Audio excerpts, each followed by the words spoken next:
네, 앞서 대법원은 하드디스크를 통째 제출하라던 검찰의 요청을 거부하고 자체적으로 사법행정권 남용 관련성이 있다고 판단한 파일만 제공했습니다. 34만여 개의 파일 가운데 상고법원 또는 국정원 등 이렇게 키워드를 검색한 자료 410여 개였죠. 그러니까 셀프 조사한 내용만 보라는 취지였던 겁니다. 당연히 검찰 입장에선 수사 대상자가 선별한 자료로 수사를 하는 건 말이 안 되는 상황일 겁니다. 그물을 휙 던져서 물고기를 잡듯 일단 모든 자료를 확보한 다음 혐의를 파악해야 한다는 입장인데요. 어제 썰전 데뷔전을 치른 이분도 이렇게 지적을 했습니다. 34만 개의 파일 중에서 49개의 검색어로 긁어내가지고 98개를 갖다가 공개를 한 건데 이 49개의 검색어가 거의 다 블랙리스트 존재 유무를 알기 위한 검색을 한 거예요. 재판 관여 이런 걸 알기 위한 검색을 한 게 아니에요. 그럼에도 불구하고 이렇게 나왔죠. 예, 그래서 이 34만 개에 대해서 다른 식으로 또 검색을 해 들어가면 뭐가 나올지 모르는 거예요. 그렇기 때문에 저는 오히려 정화수 떠놓고 제가 빌고 싶어요. 아무 일 없었기를.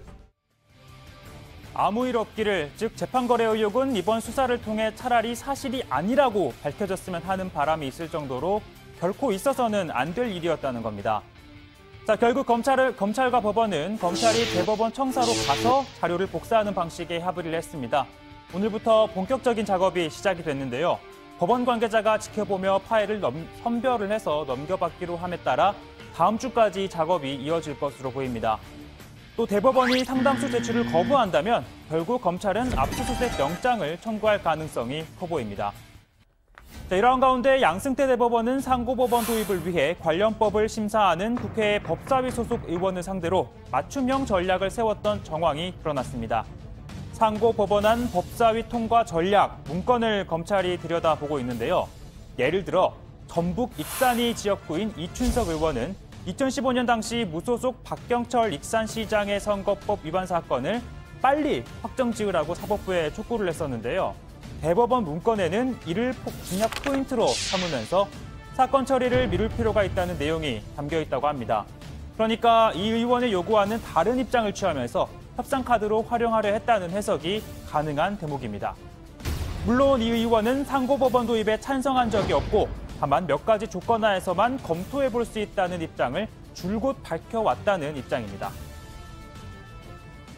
이 사실심으로서 하급심에 이 국민들이 승복할 수 있는 재판이 이루어질 수 있도록 실질화되어야 한다 하는 부분하고요. 국민들이 납득할 수준만큼의 대법관의 다양성을 확보해야 한다. 이 두 가지 전제 조건이 준다고 하면 저는 상고법원에 대해서 한번 검토해볼 필요성이 있다고 생각을 합니다.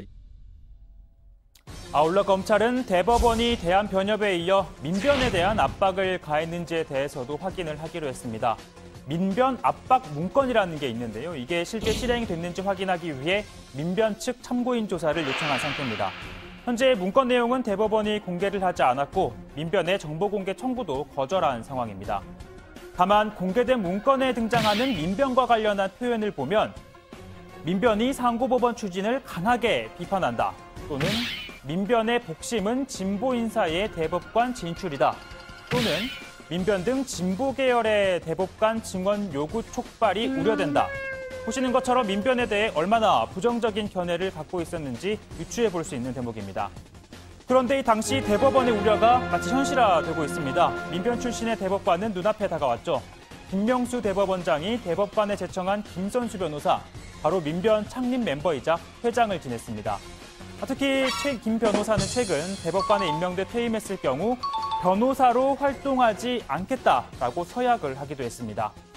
그리고 민주당에서는 또 대법원의 기득권의 상징처럼 여겨온 대법관 수를 늘리는 방안을 포함한 사법부 개혁을 추진하고 있습니다. 현재 14명인 대법관을 26명으로 늘리고 이 중 3분의 1은 현직 판사가 아닌 사람을 임명하는 내용을 담은 법안을 마련하고 있습니다. 뿐만 아니라 사법행정권 남용 의혹의 중심에 있는 법원행정처를 폐지하고 전국 법관회의와 국회에서 선출한 위원으로 구성된 사법행정위원회를 만들겠다라는 내용도 포함이 되어 있습니다. 그리고 현재 대법원장이 임명하는 법원장은 판사회의에서 뽑도록 하고요. 차관급 대우를 받는 고법 부장판사 승진제도를 없애고 법관 인사에 변호사단체 의견을 반영하도록 하는 내용이 담겨 있습니다. 민주당은 이 같은 안을 담은 법안을 마련했고 조만간 당론으로 확정할 계획입니다. 자, 끝으로 오는 9월 이진성 헌법재판소장과 김창종 재판관이 퇴임을 합니다. 후임자는 대법원장 지명 몫인데요. 대법원은 사상 처음으로 재판관 후보자에 대한 국민 추천을 받습니다. 저는 늘 헌법을 수호하고 우리 반장들의 기본권을 보장해주기 위해 물심양면으로 애쓰는 우리 복부장을 추천을 하고 싶은데요. 조건도 얼추 맞을 것 같습니다. 첫 번째 조건, 40세 이상 해당이 되죠. 그리고 두 번째 조건, 법조 경력 15년 이상. 아쉽게도 이 자격이 미달입니다. 자, 오늘부터 열흘 동안 누구나 자유롭게 추천을 할 수 있으니까 많은 관심 바랍니다.